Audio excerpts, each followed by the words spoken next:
का एक गांव था। वहाँ शनकठा अपने परिवार के साथ रहता था। वैसे तो शनकठा एक किसान था, लेकिन बड़ा चालाक और चतुर था। कोई भी शनकठा के दिमाग को पढ़ नहीं पाता था। आज सुबह से चाय नहीं मिली। दूध वाला आया नहीं क्या आज? जब दूध वाला ही नहीं आया तो मैं क्या करूं? काली चाय तो पियेंगे नहीं आप, बल्कि सेहत के लिए तो अच्छी होती है काली चाय। मैं क्या किसी पहलवान से कम हूँ क्या? अकेले ही 10 पछाड़ दूंगा मैं। हाँ हाँ, बड़े आए। आप तो ऐसे कह रहे हैं जैसे कि हम आपको पहचानते ही नहीं। मोहल्ले में भी अगर किसी के घर झगड़ा हो जाए तो सबसे पहले गांव छोड़ने वाले आप ही होते हैं। बड़े आए बहकी बहकी बातें करने वाले। शनकठा वहाँ से अपने खेतों की ओर चला जाता है और वहाँ जाकर देखता है कि उसके खेत भुट्टे से भरे हुए हैं, जिसे देखकर वो बड़ा खुश हो जाता है। मानो ना मानो, असली सुख इन खेतों में भुट्टे देखना ही है। लोग बाग दुनिया घूमने चले जाते हैं शांति ढूंढने के लिए, मेरे लिए तो सारा सुख यहीं पर है। शनकठा वहाँ घूम ही रहा था कि उसने देखा कि पूरे भुट्टे के खेत में एक जंगली सुअर घूम रहा है, जिसे देखने के बाद वो उसे भगाने लगा। हट हट हट, दूर दूर दूर। इन जंगली सुअरों का कुछ करना पड़ेगा, वरना ये हमारा व्यापार चौपट कर देंगे।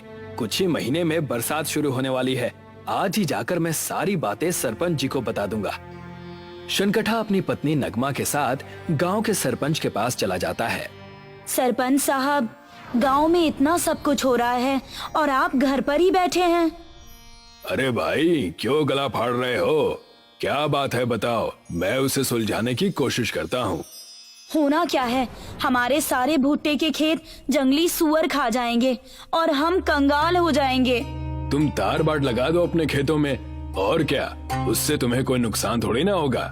साहब, हमने तार बाट लगाई थी, तेज आंधी पानी की वजह से सारी टूट गई। हमारा बहुत भारी नुकसान हो जाएगा अगर हमने इन्हें नहीं रोका तो। अच्छा चलो, मैं कुछ सोचता हूँ। आज शाम को गांव में सभा होगी, उसमें हम कुछ तय करेंगे। सरपंच और शनकठा ने मिलकर पूरे गांव को सभा में बुलाया और जैसे ही सभा शुरू हुई, शनकठा ने गांव वालों से कहा, आज ये सभा जंगली सुअरों से निपटने के लिए है। जैसा कि आप सभी जानते हैं कि सुअरों ने हमारे भुट्टे की फसलों को बर्बाद कर दिया है, और अगर ऐसा ही चलता रहा तो कोई खेत हमारा बचेगा नहीं। जी सही कहा शनकठा भाई साहब ने, हम गांव वालों के मन की बात सुन ली। उतने में वहाँ पर अनाज घर का साहूकार विनय आ गया और कहने लगा, इस बार के भुट्टे हमारे विदेश में बिकने वाले हैं। हमारे गांव के भुट्टे को विदेश में बेचा जाएगा। ज्यादा पैसे और तो और विदेश घूमने का अवसर भी है तुम गांव वालों के पास। ये तो बहुत अच्छी बात हो गई, इसीलिए अब से हर रात गांव के 2 मर्द खेतों में पहरा देंगे। मैं और गबरू, गांव के ये दोनों पहलवान हर रात जागकर पहरा देंगे। और गांव वालों ने मिलकर ऐसा ही किया।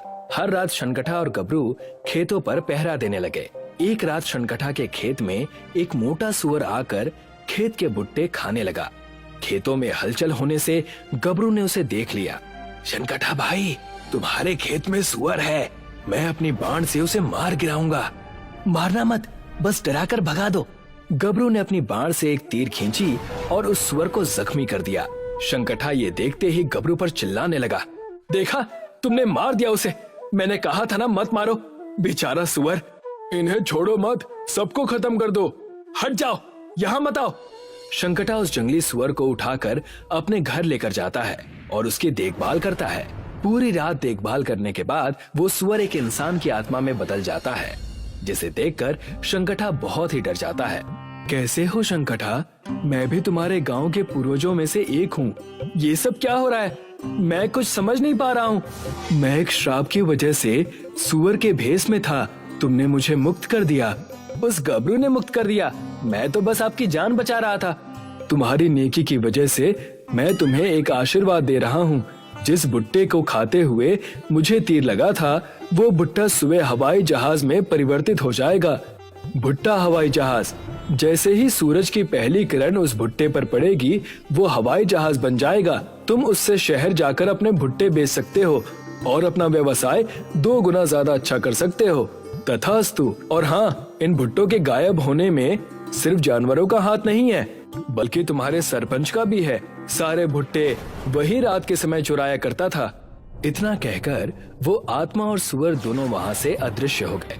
शंकठा ने सारी बातें अपनी पत्नी नगमा को बताई। तब नगमा ने कहा, सुबह होने में बस कुछ ही देर है, हमें हमारे खेत के पास जाकर देखना होगा। अगर ऐसा हुआ तो हमारा संसार सोने का हो जाएगा और सरपंच जी भी पकड़े जाएंगे। नगमा और शंकठा दोनों ही सूरज की पहली किरण का इंतजार करने लगे। जैसे ही सूरज की किरण उस भुट्टे पर पड़ी, उन्होंने देखा कि सारे भुट्टे उस सुअर के आशीर्वाद से हवाई जहाज में तब्दील हो गए हैं, जिसे देखकर दोनों खुशी से झूम उठे। ये हुई ना कुछ बात, आप यहीं ठहरिए, मैं जाकर गांव वालों को बुला कर ले आती हूँ।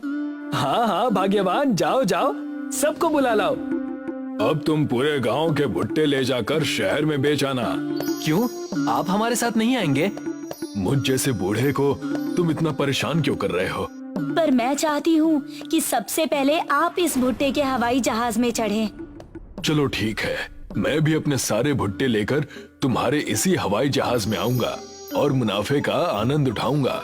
सरपंच और गांव वाले उस भुट्टे हवाई जहाज में जैसे ही चढ़े, सरपंच के भुट्टे एकदम से गायब हो गए, जिसे देखकर सरपंच हैरान हो गया। हाय, मेरे भुट्टे, मेरे भुट्टे, मेरे भुट्टे चोरी हो गए। आपके भुट्टे चोरी नहीं, उनके पास चले गए जिनके पास से आपने चुराए थे। आपकी सच्चाई अब सबके सामने है। अब हम गांव वाले आपको सबक सिखाएंगे। मुझे माफ कर देना, मैं लालच का शिकार हो गया था। पैसों के लालच में अंधा हो गया था। मुझे समझ ही नहीं आ रहा था कि मैं क्या कर रहा हूँ। लालच वालच कुछ नहीं, अब हम आपको इस गांव से बाहर निकालते हैं। दोबारा इस गांव में नजर आए तो आपकी खैर नहीं। अब से हम हर शहर जाकर अपने भुट्टे बेचेंगे इस भुट्टे हवाई जहाज की मदद से। मेरे साथ तुम सब भी चलो। लेकिन ये शुरू कैसे होगी? इसे चलाएगा कौन? इसकी फिक्र मत करो, सूरज की किरणों से ये भुट्टा उड़ने लगेगा। ये हमें अपने आप अपनी जगह पर पहुंचा देगा। और वैसा ही हुआ। सभी भुट्टे के हवाई जहाज पर बैठ गए। जैसे ही सूरज की किरण उस हवाई जहाज पर पड़ी, हवाई जहाज हवा में उड़ने लगा। सारे हवाई जहाज में बैठकर बादलों में चले गए और बादलों का नजारा देखने लगे। मैंने ऐसा कभी नहीं सोचा था कि मैं हवाई जहाज में बैठूंगी, और वो भी भुट्टे के हवाई जहाज में। ये सब अच्छे कर्मों और अच्छी निष्ठा का किया हुआ है। हम अपनी फसल अच्छे दामों में बेचकर गांव वापस जाएंगे और हर साल इसी भुट्टे के हवाई जहाज से सारे शहर की सैर करेंगे। सारे भुट्टे के हवाई जहाज की मदद से शहर पहुंच जाते हैं और अपना भुट्टा अच्छे दामों में बेच देते हैं। शंकठा को गांव का सरपंच बनाया गया और गांव की हर फसल की जिम्मेदारी सौंपी गई। गांव दोबारा खुशी से